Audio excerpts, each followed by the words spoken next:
What is up? Welcome to this episode of these healing messages for the week. It's Saturday night. It's Recovery Soul Food Saturday night, and I'm super excited to be here. It's been a huge week, many revelations, so much clarity happening, so many blessings, so many things to get through. It's really been an amazing week. I'm grateful to be here to share with you about it. I want to know about your week, what's been happening with you, what's coming up. Talk to us in the chat. We're live right now on I think six, seven platforms all at once. So wherever you are watching from in your perspective chat in there, make friends, make connections. Connections have been one of the greatest blessings that I have really been meditating on this whole entire week. Just the sheer quality of people that I get to have in my life now, and the people that I have connections with now, and just how different not only they are, but how different I am, and who I am connecting with, and who I am in communion with. So amazing. So wherever you are in your recovery journey right now, I want you to drop your dates in the comments, talk to us, let us know where you're at, let us know where you're from in the world, and let us know what are your biggest, I'd say, where do you need the most help, guidance in your recovery journey? I really want to know, because I really want to start gearing content that is there to truly nourish your recovering soul. So before we get into it tonight, I'm super excited tonight. The title of tonight's message, broadcast, conversation is actually the blessings in the breakdowns. This is something I've been looking at intensively in my own life over the last few months, and especially this past week, of just understanding how all of the breakdowns, all of the places and the times in my life that I was truly just broken open from the inside out, how what was born from that desperation is the person that I am today, and how I would not change one single solitary moment of it. As hard as it was, as crazy as it was, I wouldn't change anything for the person that I get to be today. So that's what we're going to talk about, and hopefully we can help you maybe back out of that internal perspective of what you're going through, and step outside of it and be able to see how it is truly building you into the greatest and best version of yourself. Isn't that the goal of recovery? Like, isn't that the point of recovery? Is the worst version of yourself. So are you in the pursuit to discover the best version of yourself? So we're talking about that tonight. So before we get into anything, you guys always know that I love to bring you this amazing resource. This is my good friend and our soul sister Pamela Topchian's book, I Didn't Come This Far to Only Come This Far, available extremely affordable right there on Amazon at amazon.com/Pamela Top GN TOPJIAN. You can also pick up her newest book, her newest memoir, Behind the Mask, Gloves, and Scrubs, One Nurse's Journey.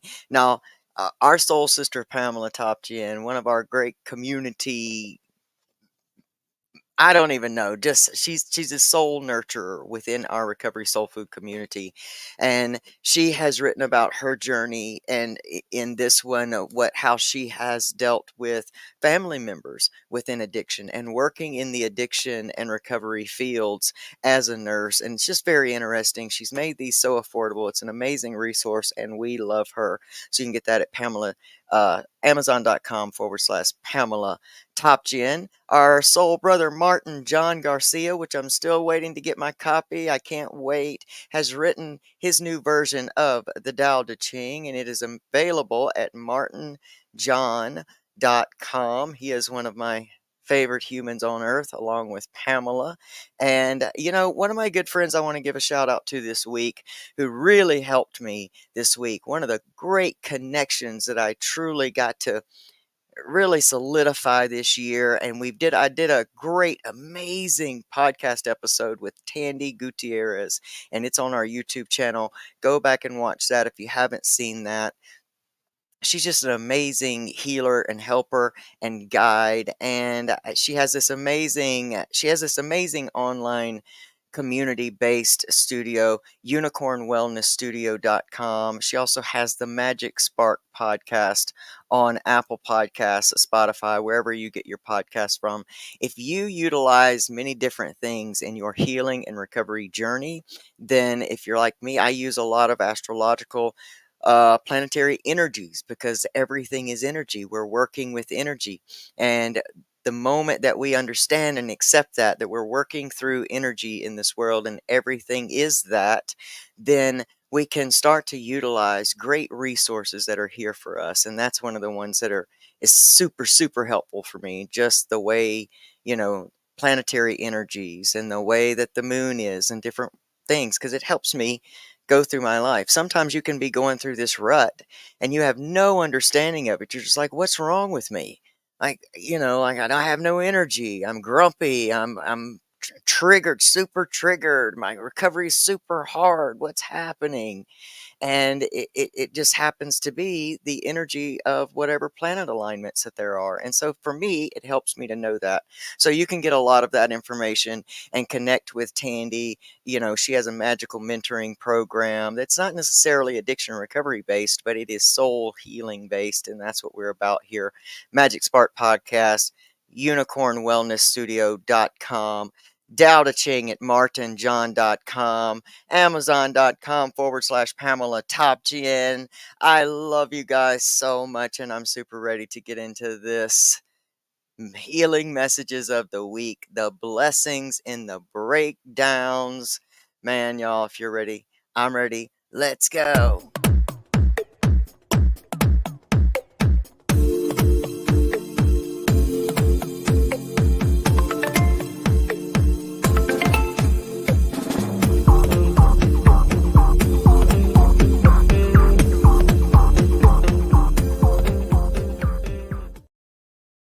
So, what is up, you amazing recovery soul healing warriors? You perfect specimens of divinity in human form. That's who you are. That is who you are. That's who we all are. And I'm grateful to know that today.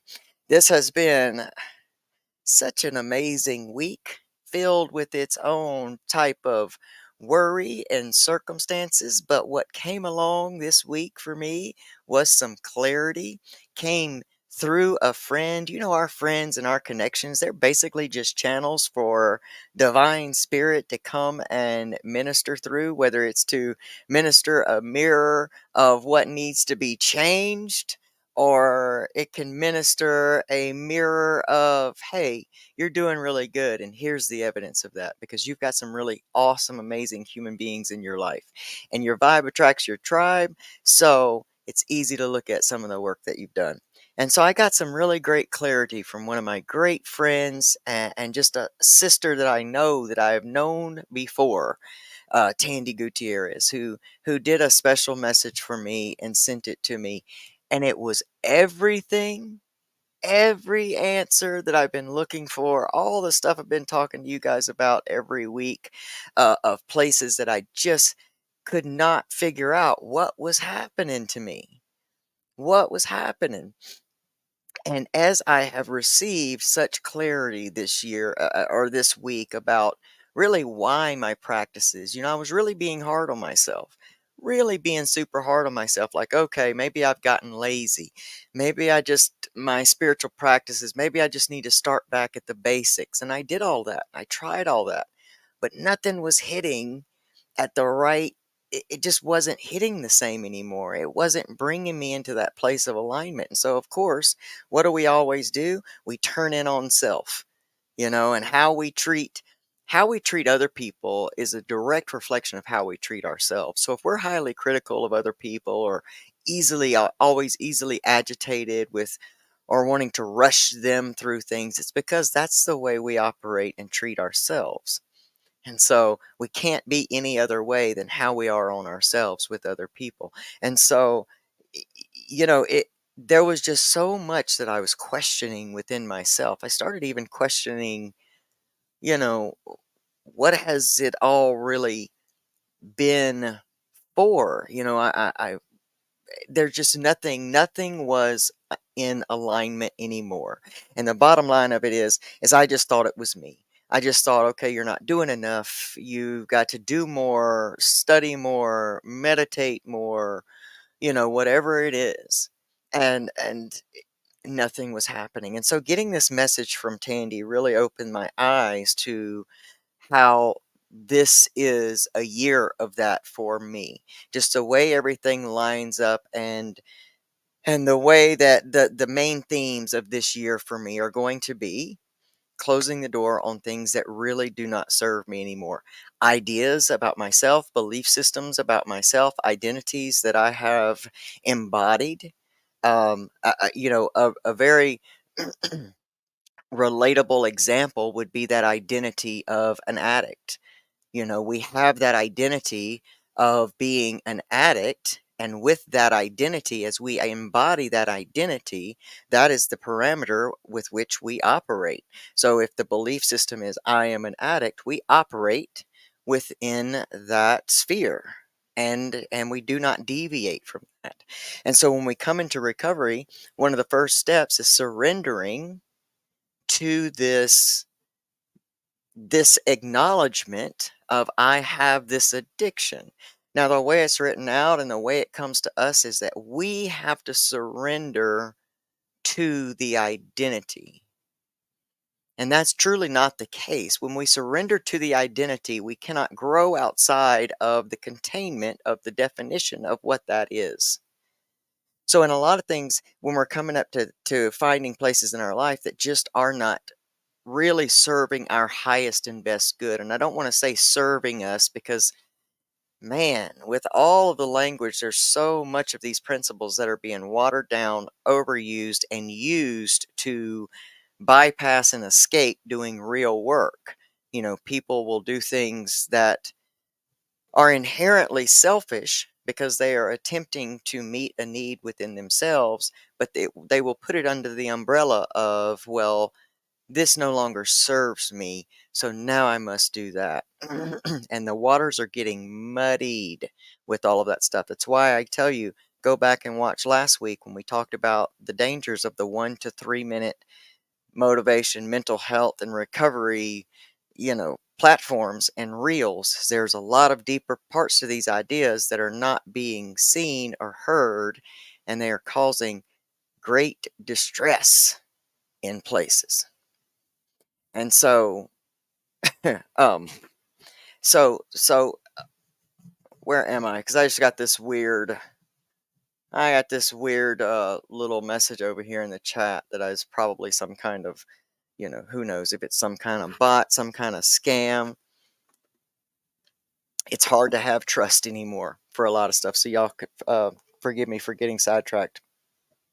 But when we talk about things that no longer serve us, they can be simply ideas and belief systems. So when we go back to that whole example of the whole addict, what we are to do, really doing in the beginning stages of coming into recovery, is coming to a place where we admit and surrender to the fact that we have no control, no conscious control over this addiction.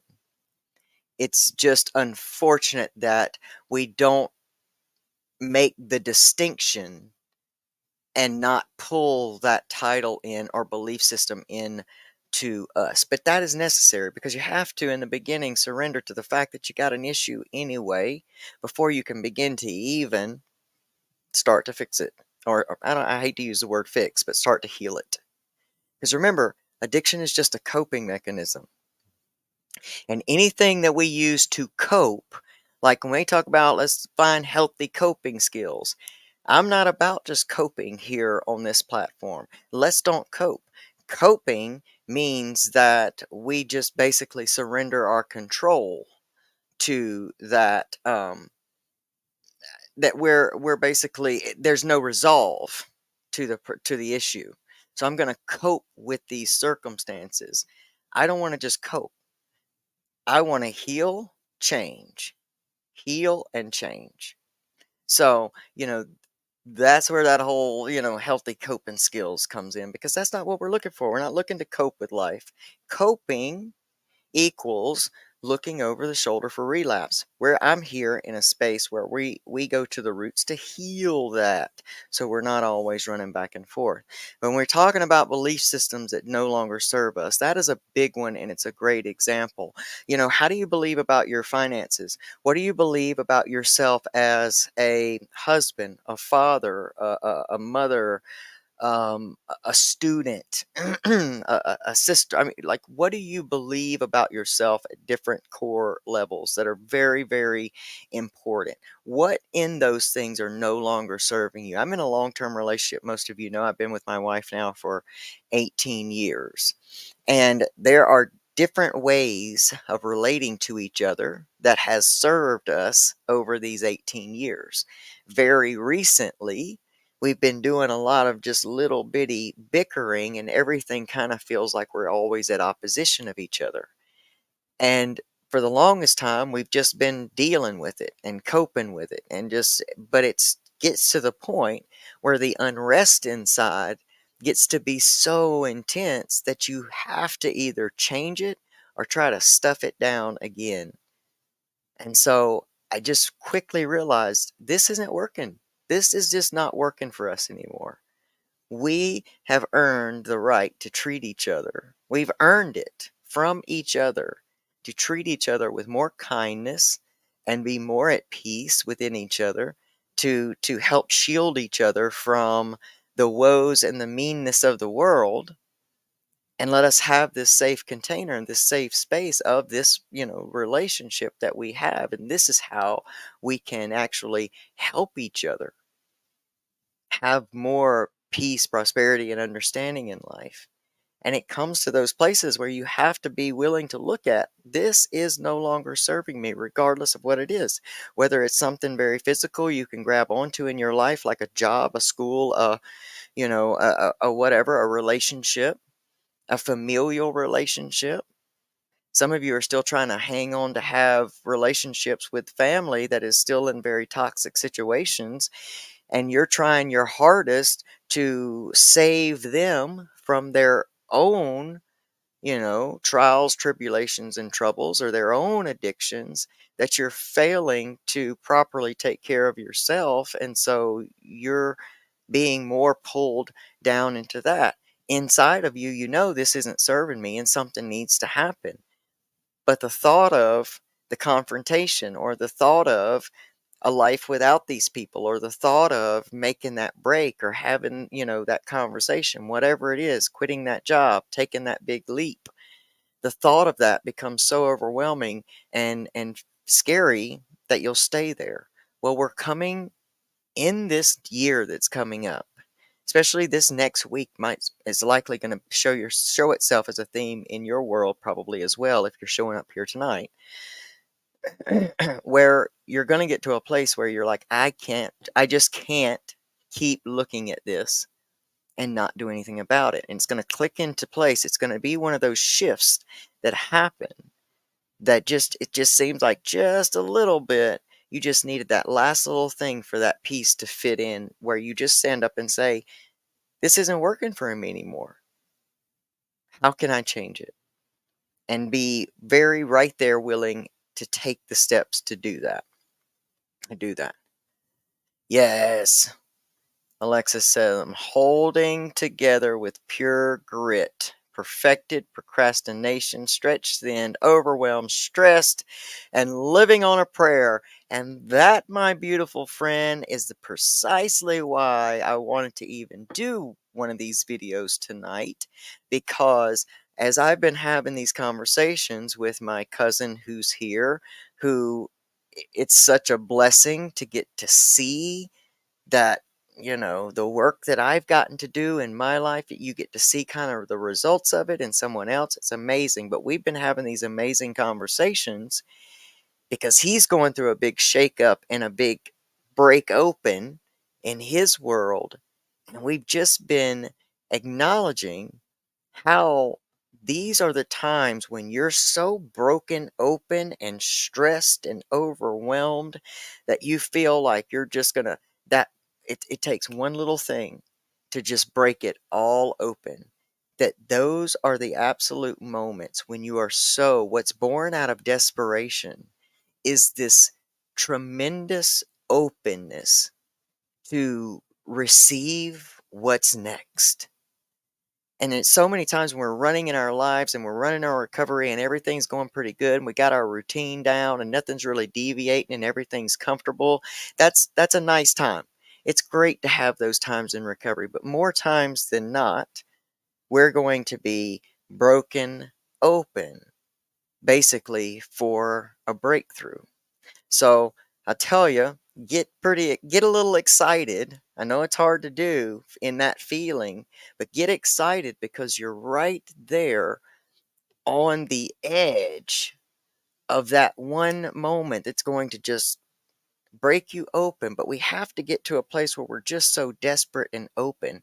Because if not, we'll try to therapy everything. We'll try to use our techniques, our prayers, our meditations, our positive thinking. We'll try to use all our techniques and tools to get through it. And sometimes it's like, yeah, they're helping us hold on, but I'm still barely holding on to life. And it's just going to take this one hair to bust it all open. And I'm going to drop all the plates and my worst fears are going to come true. When in reality, it's like the things that you think about, the things you've asked for in your life. Think about the places you've asked to go. Think about the person you have asked and visualized to be in whatever areas of your journey, your life in general.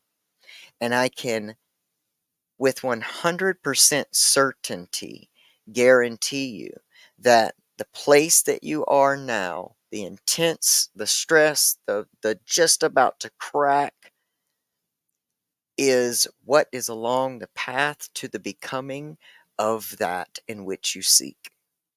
And you won't know it while you're in it, but you'll get to sit back and you may just be telling somebody the story of something when it will dawn on you that, wow, I could not be here now had I not been broken open. When I was really, really broken open for breakthrough was in the very end of 2017. Many of you know these parts of my story. I've told them a lot. But when my best friend died, today when I was talking about it to my cousin and was expressing it, it's like, do you have anyone in your life that you just feel like this soul connection to? Like, if you could almost see like this energetic cord plugged up between the two of you. Have you ever had a friend, a family member, a lover, a partner, whoever that was like that in your life? Well, in 2017, I had a best friend who was closer to me than a brother could be. I felt completely safe in this friendship. I mean, it was an amazing friendship.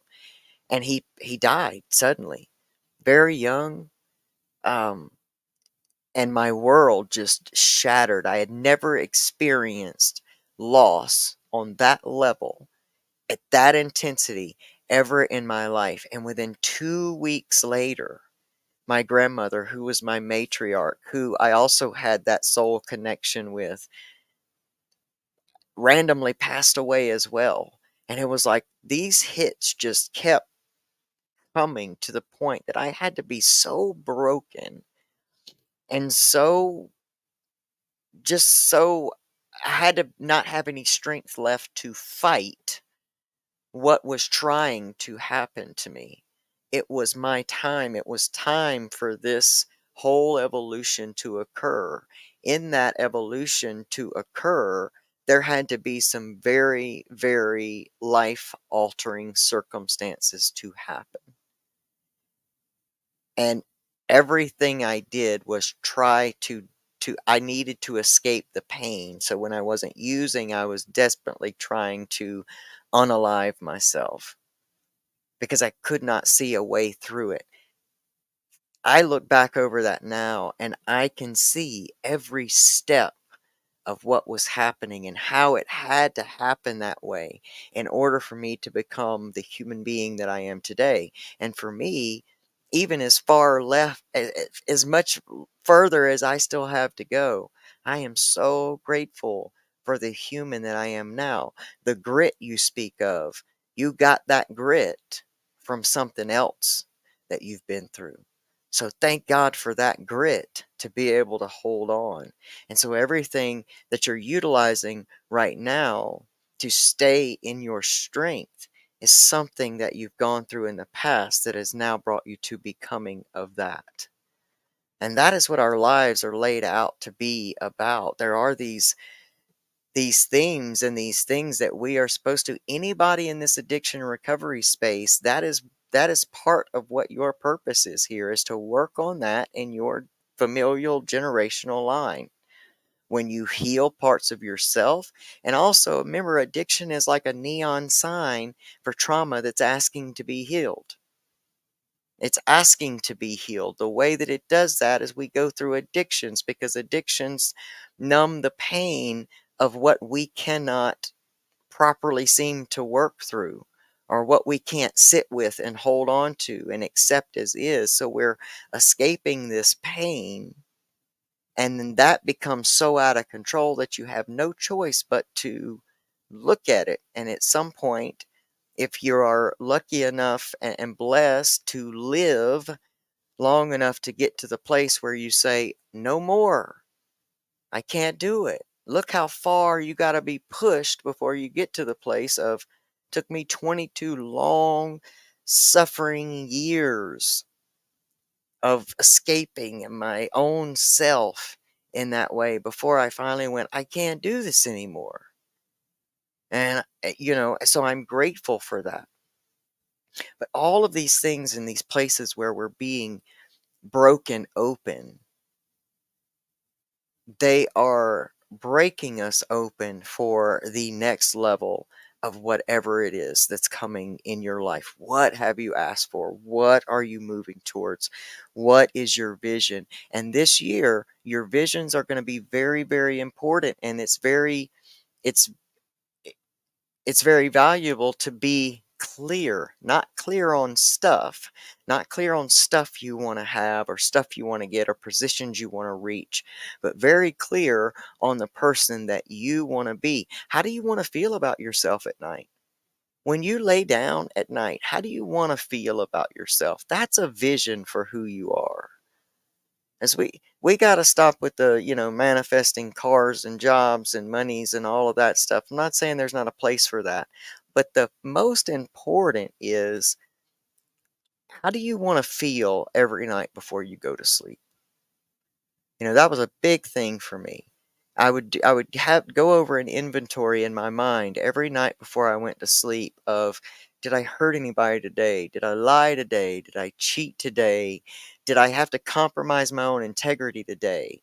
These were the check boxes that allowed me to finally take that nice deep breath and go on into sleep, because the majority of my life, I felt sheer guilt and shame every second. Like there was no just falling asleep. I had to be passed out.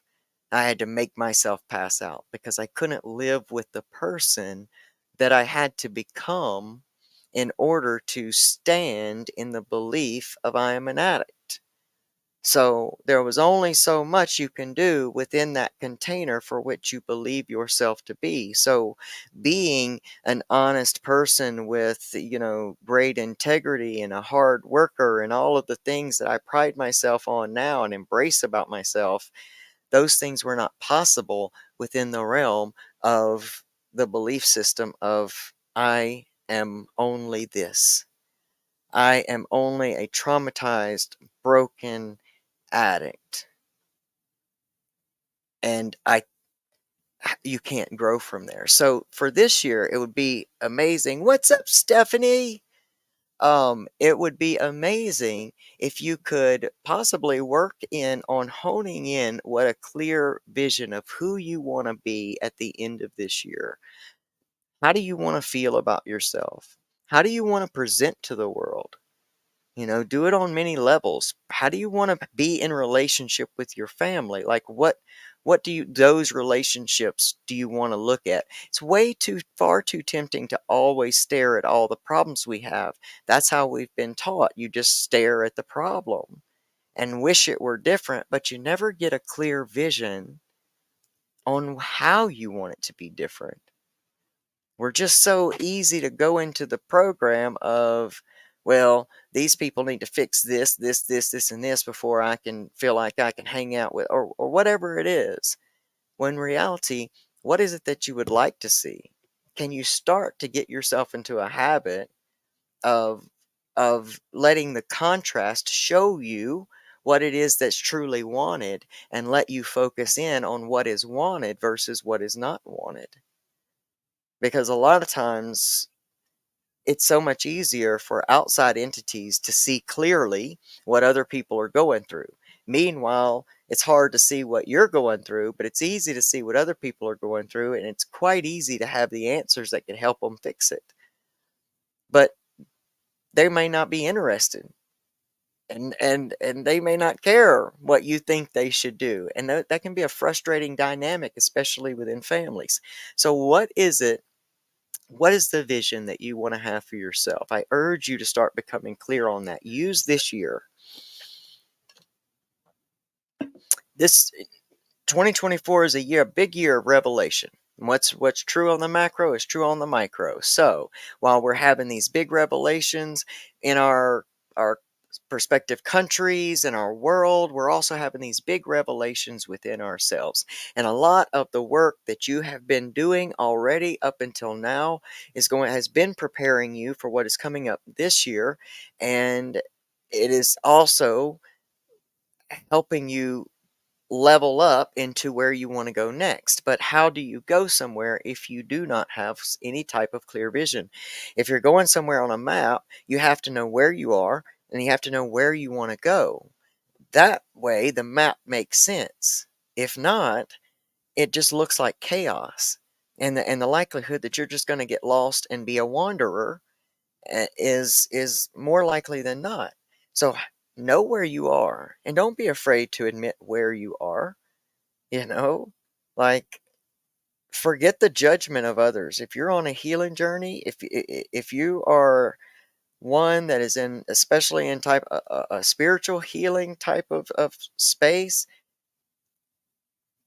shame and guilt have no glory. They're basically wasted energy. They're wasted emotions. They're wasted time, because there's nothing in shame or guilt that produces anything positive. Those are the type of emotions that are almost like what I would consider anchors.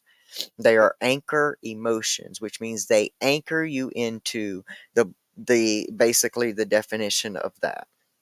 So your shame and your guilt, when you're on a healing path, your intention is to see, where am I, so that I can create a vision of where I want to go, because the map will then start to lay itself out for you. You don't have to worry about it. It's not your job to worry about, this is where that bigger than you comes in. What's this grand design of things? Your responsibility is to know where you are, accept responsibility for where you are, be willing to be accountable for where you are, and see what's there as it is. And then create the vision of where you want to be, of who you want to become. Where do you want to be next year? This time next year, what do you want to say? This is how I feel about myself. That's different versus last year. What do you want to see for, I don't know, many things, just anything. It's hard for me because there's different people here, so there's so much different energy here at the same time, so it's hard for me to give a specific example. But what is the vision for your life? Who do you want to become? Less about what you want to get, what you want to be doing, but who you want to be being. Are you integrating the work that you're doing on the outside? Are you integrating it back into yourself? Because my cousin and I were talking about today, you can do all the spiritual work or all the therapy work, the mindset work, and you can get all of this stuff in the ethereal all together and fixed. But if you never bring that healing now into your nervous system, you're going to continue to get triggered by environment and your nervous system at different times of the day, and you're not going to understand why you're continuing to battle this same trigger. And it happens to come up the same time every day. And you start to notice that. And that is where we have not integrated this out here in with the nervous system. We have to bring our changes. Our changes begin in our minds. We create new habits. We create new perspectives. We create new thoughts of ways of being. And then we have to integrate it down into the body by using it over and over and over again. And that's what we talk about when we're creating this laid out map of where I am and where I want to go. And that's when you can just, you don't have to make a precise list all the way down to the details of how you expect to get there, or how it needs to happen, because that's when you miss your blessings. When you're so focused on your idea of how it should all be and how it should all show up and how it should all shake out, then you become so focused on that that you miss the blessings and the opportunity for growth that is open around you. If you're just able to say, this is where I am, I take my accountability, full responsibility, I see what needs to be, I see where I want to go, and I'm open to receive and walk this walk and go through it and go through it. Let me see what Stephanie said. I'm so sorry, Stephanie.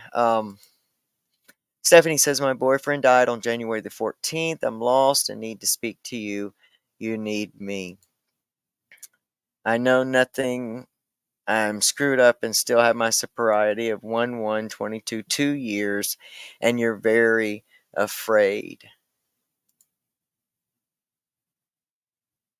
Oh, that's a great idea, Pamela. Let me go back here to Stephanie. Yeah, well, it's always, I think that was one of the things, Stephanie, and being in like 2 years, this is still something that's going to be very prevalent because you are still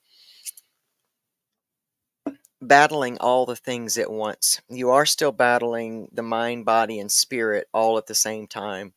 While in the midst of all that, you're having these very, you know, big life changes and these big occurrences, these big tragedies happen in the same time. And so it only stands to ignite that fear, because we're trying to hold on to this thing that we have, this sobriety, because we don't want to cope with the loss of someone special by using. But it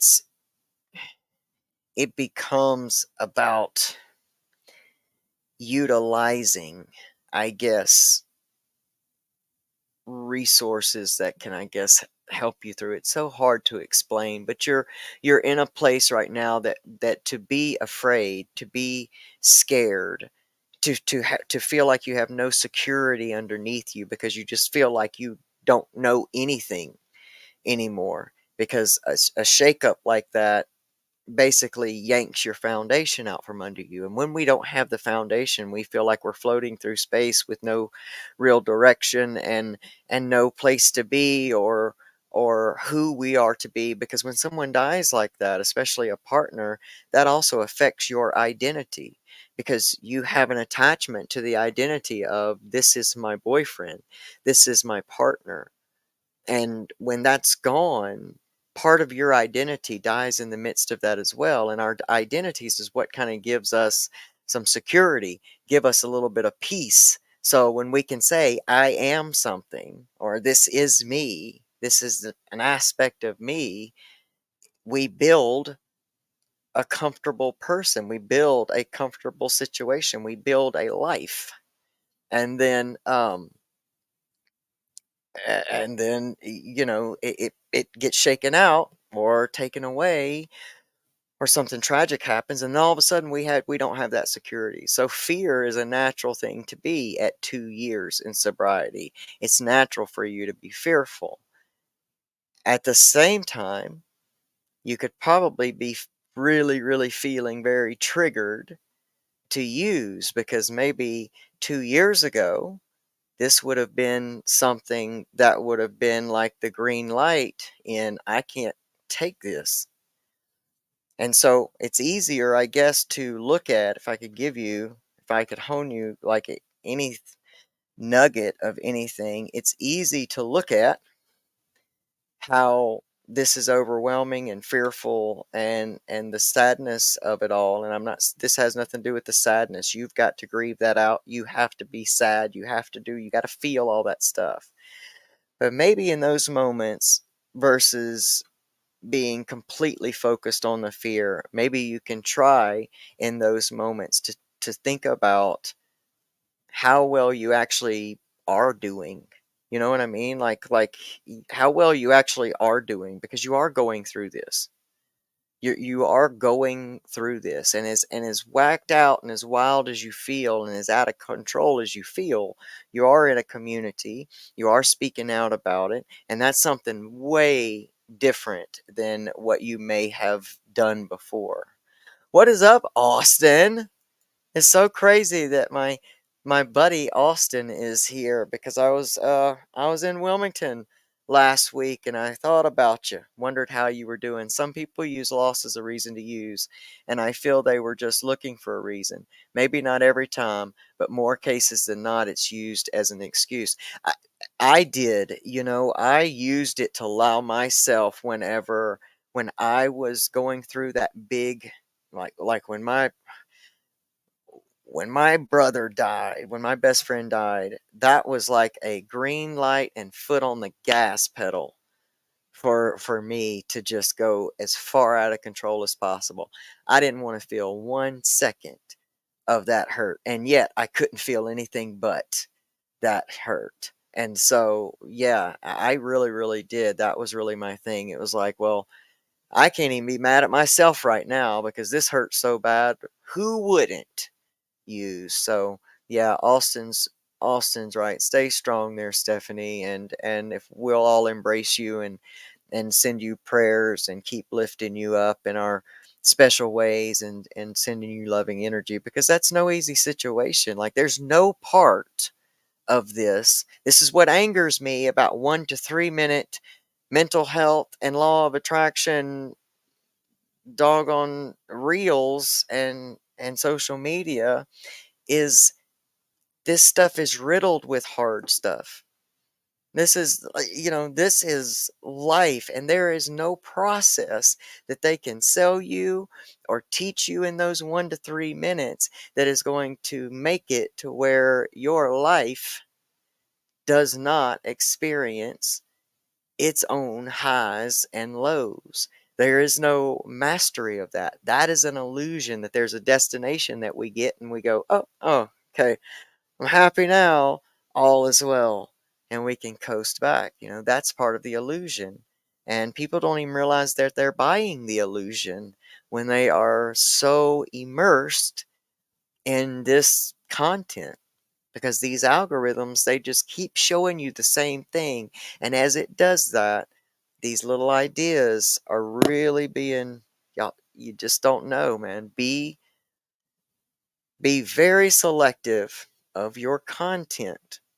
Look for content that doesn't just feed a dopamine hit, and look for content that nourishes your soul.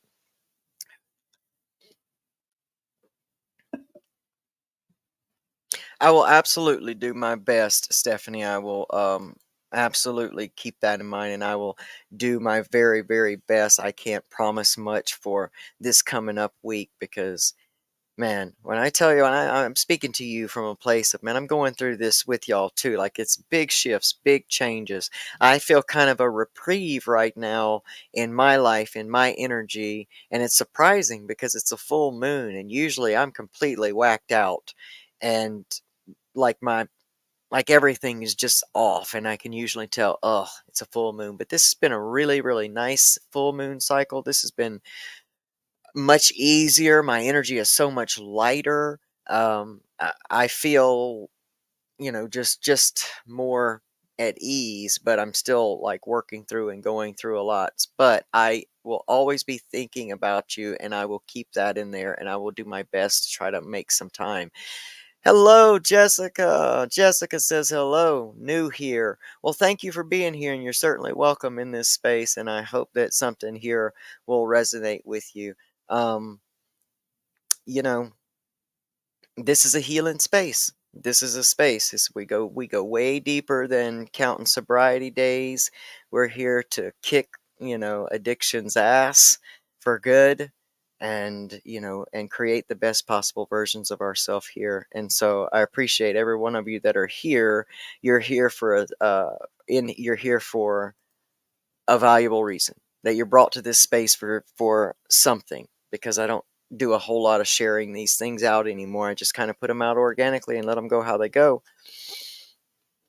because I'd rather have two people here that are on like a healing path and that can really benefit from a wisdom or a channel, a message that I can even share, and then 200,000 people that are just looking for taglines, hashtags, and great motivation. There's a place for that, but I'm going to the roots of my suffering, man, and I'm pulling those things up because I'm trying to master this life.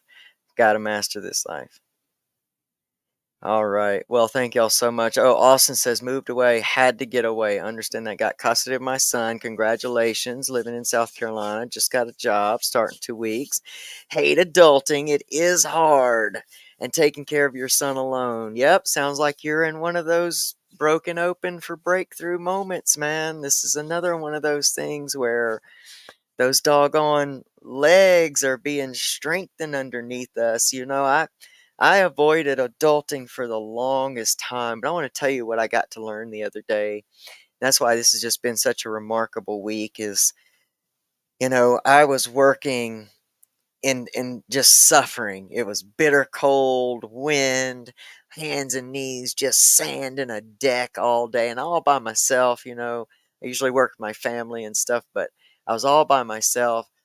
And I just started connecting with how grateful I was that I had the ability to take care of my family, and how there was a time in my life that the person that I am today was exactly the person that I dreamed that I would be. You know, a good husband, a good dad, a protector, a provider, a safe container, the ability to get to do things for my family, putting food in the house, and just knowing that these people's survival, like there are people's survival in my hands, and I'm handling it. That's cool shit, man. That's cool shit. And so I really got to have these experiences this week where I really, really, really, as hard as it all is, and as bad as I hated it, whenever I really first, when this workout first started, and I was in the same position you are. It's like, oh, like, man, this is so hard. And then one day, man, you just get the moment where you look back and you realize, holy crap, I've been doing this for this many years, and I actually enjoy it. And I can see the fruits of my labor in the fact that there are people around me now that love me and depend on me, and I'm showing up. So I love you, and I wish you all the best. And I know that you will accomplish that, and you just keep showing up day in and day out, no matter how hard it is. Just keep showing up. I promise every bit of that, you're working out the muscles of your own grit, your own life, your own version of you. That's amazing. And if I never get to accomplish any other thing in the world, getting to be, a just getting to have this family that I have, and getting to be a provider, and getting to provide safety and containment. is a joy. It's the joy of my life. And I'm so grateful for recovery for helping me get there. And I love you guys all so much. Thanks to everybody who's been here. Pamela for always being here and being active. We love you so much.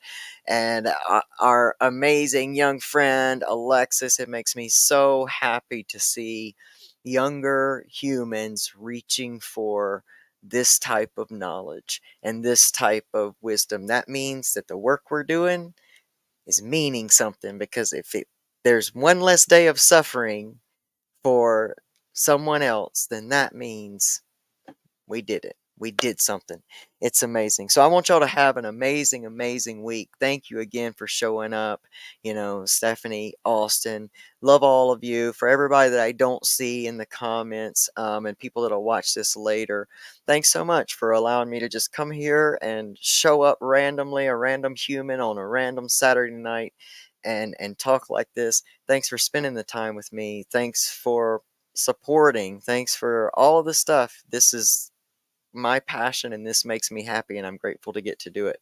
I love you guys so much. Have the most tremendous and amazing week. Tomorrow night I'm going to be recording a new episode of Walk a Mile in My Shoes, a podcast I do with my good friend Eric McCoy, about once a month. We're going to start a new season of that. We're going to do that tomorrow night, so it'll be up next week. Excited about that, so y'all check that out in the meantime at highwhilleclean.org, or you can go to our official Walk a Mile in My Shoes YouTube channel and check those videos out. Until next week, I love you guys, man. Stay strong and just know that you are loved and you are valuable and you are a divine expression of God in human form. And don't you ever forget how special that is. I love you guys, and I'll see y'all next week.